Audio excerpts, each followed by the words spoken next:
کہ جو جنگ ہوتی ہے اس کے لوگ فیصلے سمجھتے ہیں کہ بارڈر پہ ہوتے ہیں. میں کہتا ہوں بارڈر پہ فیصلے نہیں ہوتے، فیصلے تاریخ کیا کرتی ہے، فیصلے آنے والا مستقبل کیا کرتا ہے. انشاءاللہ بابری مسجد کا بھی فیصلہ آنے والا مستقبل اور آنے والی تاریخ ضرور کرے گی. اب روڈوں کو بھی مٹا کر کے ان کے نام بدلے جا رہے ہیں اور مسلمان اس پہ ماتم کر رہا ہے. میں مسلمانوں سے کہنا چاہوں گا کہ مسلمانوں، تاریخ سے اپنا اسلام حاصل مت کرو، اسلام کو قرآن و سنت سے حاصل کرنے کی ضرورت ہے. کہ ایک بابری مسجد ٹوٹی ہے جس کا ہمیں غم ہے، ظالمانہ طریقے سے توڑی گئی اور منصفانہ طریقے سے بابری مسجد کو اس کا حق بھی نہیں ملا. کہ اس ملک میں جتنے بھی پولیس اسٹیشن ہیں یہ ہندو راشٹر کے پولیس اسٹیشن ہیں یا سیکولر راشٹر کے پولیس اسٹیشن ہیں. انہوں نے کہا نہیں، یہ سیکولر راشٹر کے پولیس اسٹیشن ہے. میں نے کہا میں آپ سے یہ نہیں پوچھنا چاہتا کہ کتنے پولیس اسٹیشنوں میں مندر بنے ہیں، میں آپ سے یہ پوچھنا چاہتا ہوں کہ کتنے اب باقی رہ گئے ہیں بننے کے لیے. ہر پی ڈبلیو ڈی کی سڑک پہ ایک ہنومان جی سینہ تانے ہوئے کھڑے ہیں. میں یہ نہیں کہتا کہ آپ اپنا مندر نہ بناؤ، نہ میں مندر کی مخالفت کرتا ہوں ان کے، نہ اپنی مسجد کی تباہی کو تسلیم کرتا ہوں. میں کہتا ہوں اپنے باپ کی زمین پہ مندر بناؤ، حکومت کی زمین پر، سیکولر اسٹیٹ کی زمین پر دھارمک استھان بنانے کا کیا مطلب ہے؟ مگر آپ یہ دیکھ لیجئے کہ کھلم کھلا دھاندلی اس طرح سے ہوئی کہ لوگوں کے مسئلہ نہ مندر کا تھا نہ مسجد کا تھا، مسئلہ تھا حق ملکیت کا. 1992 میں 6 دسمبر کو جس آدمی نے اس ملک کے دستور کا خاکہ کھینچا تھا، بابا صاحب بھیم راؤ امبیڈکر، ان کے اس تاریخی دن پر بابری مسجد کو شہید کر کے یہ انڈیکیٹ کر دیا گیا تھا کہ ہم نہ امبیڈکر کو مانتے ہیں نہ ہندوستان کے دستور ہند کی ہمیں کوئی پرواہ ہے. تقسیم ملک کے بعد ملک کی اقلیت اور خصوصیت کے ساتھ مسلمانوں کو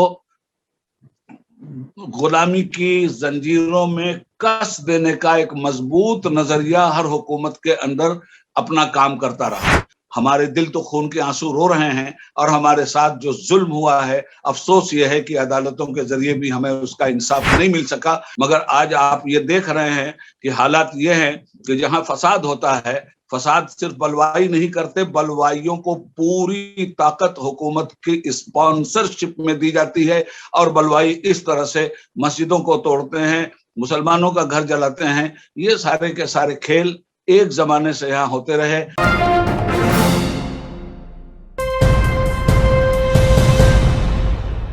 کہ بابری مسجد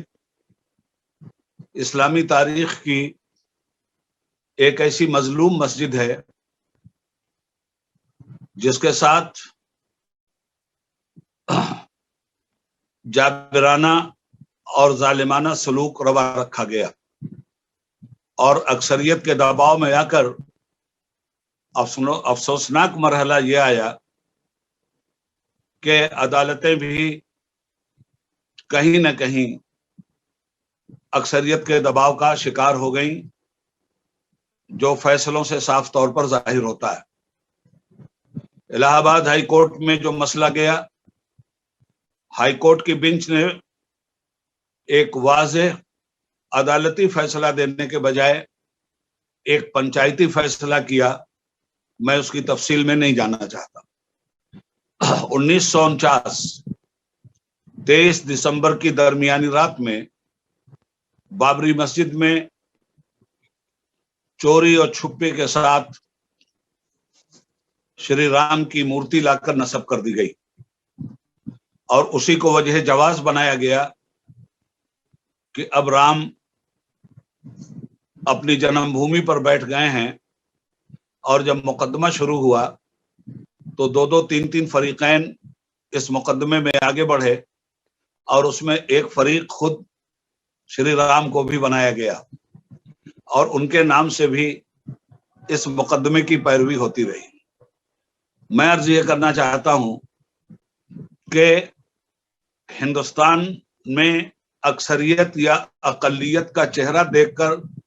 فیصلہ کرنے کی کوئی گنجائش دستور ہند میں ہمیں نہیں ملتی. ملک کی عدلیہ ہو یا ملک کی پارلیمنٹ، ان تمام تر کو ہندوستان کو چلانے کے لیے دستور ہند کی روشنی میں عمل کرنا لازمی ہوتا ہے. اور اسی پر پارلیمنٹ میں ہم جیسے ممبران پارلیمنٹ اور پرائم منسٹر آف انڈیا یا پریزیڈنٹ آف انڈیا یا عدالت عظمیٰ کے چیف جسٹس آف انڈیا کی اوتھ ہوتی ہے۔ ہماری اوتھ اس بات کے مد نظر ہوتی ہے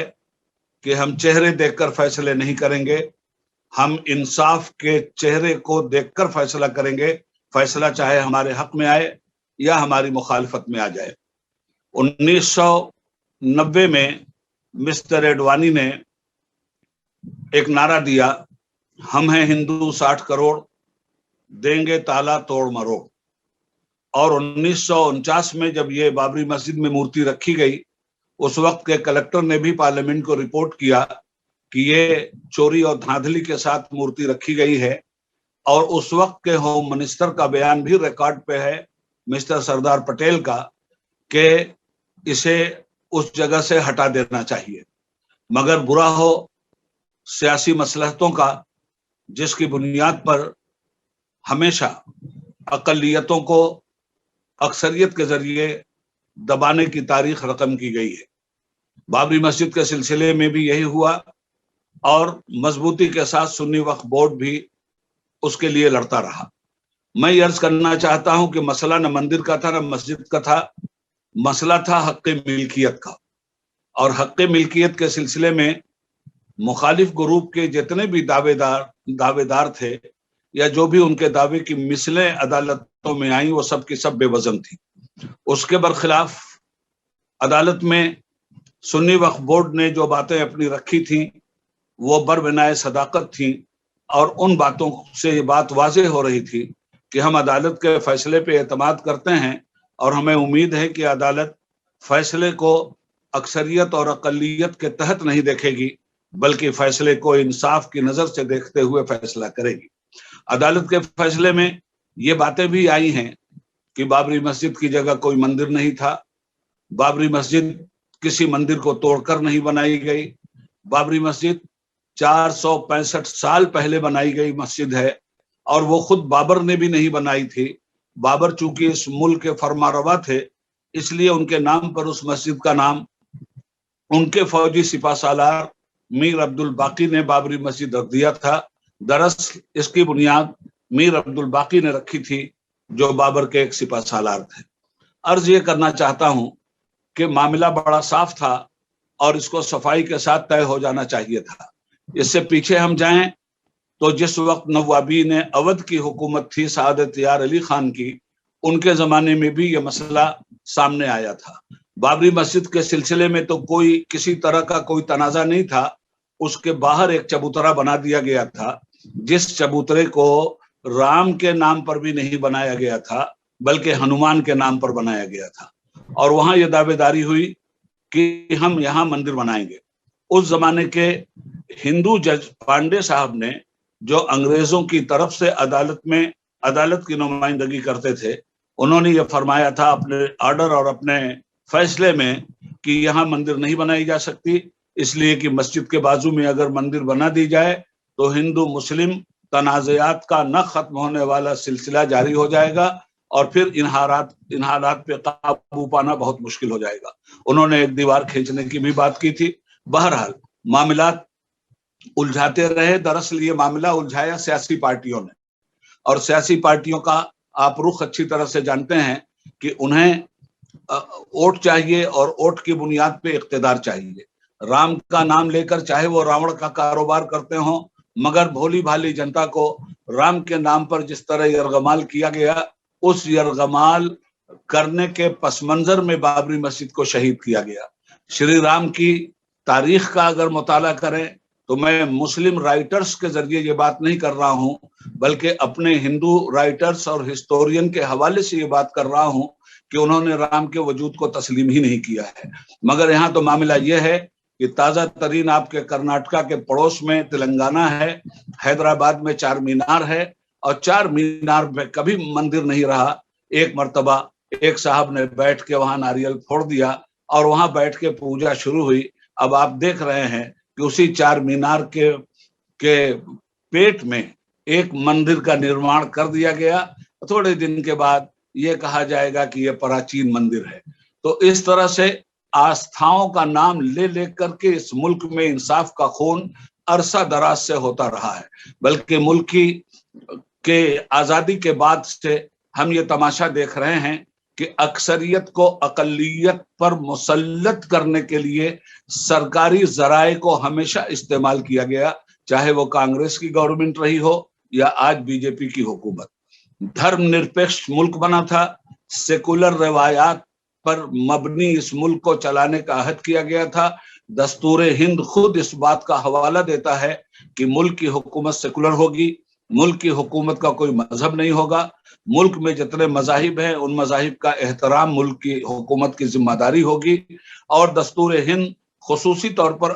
اقلیتوں کے معاملے میں بڑا حساس رہا ہے، اور وہ یہ کہتا ہے کہ اس ملک میں کسی کے دھرم اور کرم میں کوئی مداخلت نہیں ہوگی، اور اگر کوئی کسی دھرم اور کرم میں کوئی مداخلت کرتا ہے تو قانون اس کا ہاتھ پکڑے گا۔ تو جہاں تک قانون اور دستور کی بات ہے، دستور تو بہت مضبوط بنیاد پر کھڑا ہوا ہے، مگر دستور جن لوگوں کے حوالے آیا، دستور کا امپلیمنٹیشن جن لوگوں کو کرنا تھا، ان لوگوں نے کبھی بھی انصاف سے اس ملک میں کام نہیں لیا، اور نتیجے میں تقسیم ملک کے بعد ملک کی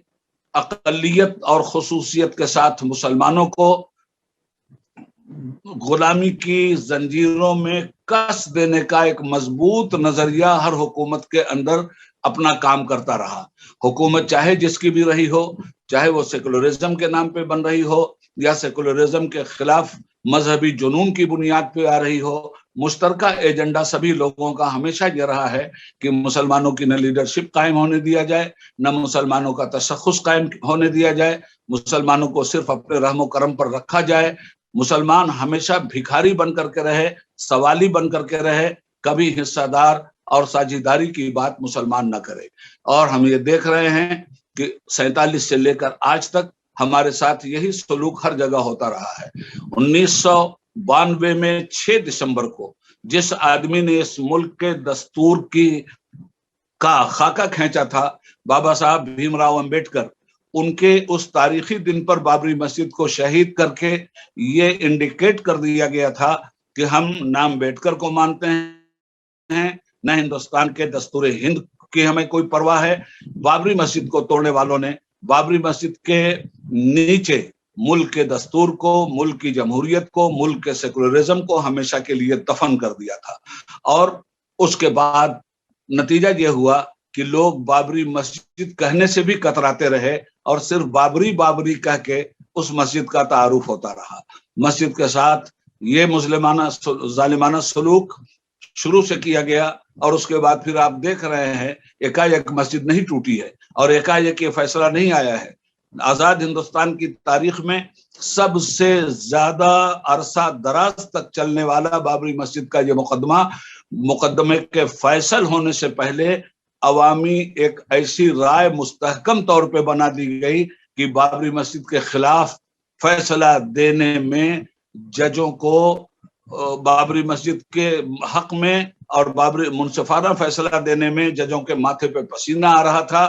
جج بھی، جن ججوں نے قلم چلایا ہے، وہ بھی اچھی طرح سے حقیقت کو سمجھ رہے ہیں، مگر حالات ایسے ہو چکے ہیں کہ ابھی دہلی میں فساد ہوا، دہلی میں مسلمانوں کے گھروں کے سامنے ہندو بھائی بھی رہتے ہیں، اور وہ مل جل کر کے رہتے ہیں، وہ مسلمانوں کی مدد بھی کرنا چاہتے تھے، مگر اس ڈر سے اپنے گھروں سے نہیں نکلے کہ اگر ہم مسلمانوں کی مدد کریں گے تو یہ بلوائی اور یہ ہندوتوا کے پجاری ہمارے گھروں کو بھی جلا ڈالیں گے، ہماری بہو بیٹیوں کی بھی عزت و ناموس سے کھلواڑ کریں گے۔ تو یہ ایک ماحول پہلے بنایا گیا، اور زہریلے نفرت کے انجیکشن پورے ملک کی اکثریت کی نسوں میں سرایت کیے گئے، اور اس کے بعد بابری مسجد کے معاملے کو دھیرے دھیرے ٹالا جاتا رہا، اور دھیرے دھیرے اس منزل تک پہنچایا گیا جہاں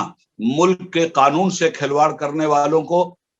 پکڑنے کے لیے کوئی قانون نہیں رہ گیا، اس لیے کہ قانون تو تھا مگر قانون پہ عمل کرنے والے نہیں۔ پولیس کا کام یہ نہیں ہے کہ بلوائیوں کا ساتھ دے کر کے ایک طبقے کا قتل اور غارتگری کرے، پولیس کا کام یہ ہے کہ بلوائیوں کو شکنجے میں لے۔ مگر آج آپ یہ دیکھ رہے ہیں کہ حالات یہ ہیں کہ جہاں فساد ہوتا ہے، فساد صرف بلوائی نہیں کرتے، بلوائیوں کو پوری طاقت حکومت کی اسپانسرشپ میں دی جاتی ہے، اور بلوائی اس طرح سے مسجدوں کو توڑتے ہیں، مسلمانوں کا گھر جلاتے ہیں۔ یہ سارے کے سارے کھیل ایک زمانے سے یہاں ہوتے رہے.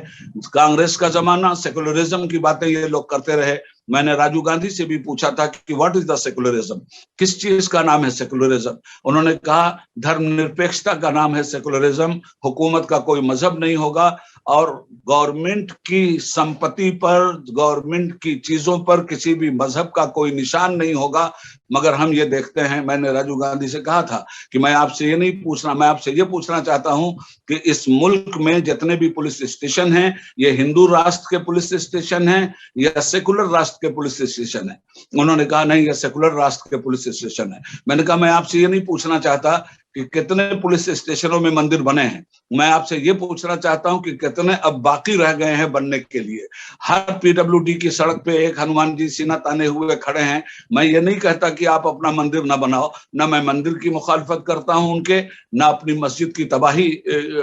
کو تسلیم کرتا ہوں. میں کہتا ہوں اپنے باپ کی زمین پہ مندر بناؤ, حکومت کی زمین پر, سیکولر اسٹیٹ کی زمین پر دھارمک استھان بنانے کا کیا مطلب ہے. مگر آپ یہ دیکھ لیجئے کہ کھلم کھلا دھاندلی اس طرح سے ہوئی کہ لوگوں کی نسوں میں اس بات کو بھر دیا گیا, اور کانگریس اپنے زمانے میں اس چیز کو سمجھتی تو رہی مگر اس پر قابو پانے میں ناکام رہی. نتیجے میں ہر کھدردھاری کی دھوتی کے نیچے RSS کا نکر ہم کو ملا, اور آج پوری طاقت کے ساتھ انہوں نے حکومت نے اپنے دباؤ میں ججوں کو لیا, حکومت نے اپنے دباؤ میں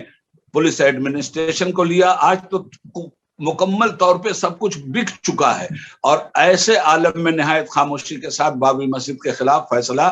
دلوا دیا گیا. کورٹ کہتی ہے مندر توڑ کے مسجد نہیں بنی, کورٹ کہتی ہے مسلمانوں نے کوئی ظلم کر کے مسجد نہیں بنایا, مگر اس کے باوجود اکثریت کا احترام کرتے ہوئے ایک طرف یہ کہا جاتا ہے کہ آستھا کو تسلیم نہیں کریں گے قانون کے مقابلے میں. میں پوچھتا ہوں یہ کون سا فیصلہ ہے؟ یہ فیصلہ بھی تو ایک طبقے کی آستھا ہی کے حوالے سے سامنے آیا ہے, مگر چونکہ سپریم کورٹ کا فیصلہ ہے اور اس فیصلے پر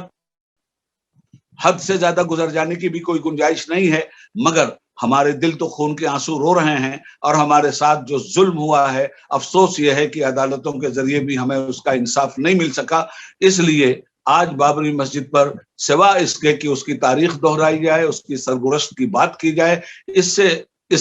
سے زیادہ ہمارے زعما اور ہمارے علماء, ہمارے مدبرین, ہمارے مفکرین کوئی زیادہ بات نہیں کر پاتے.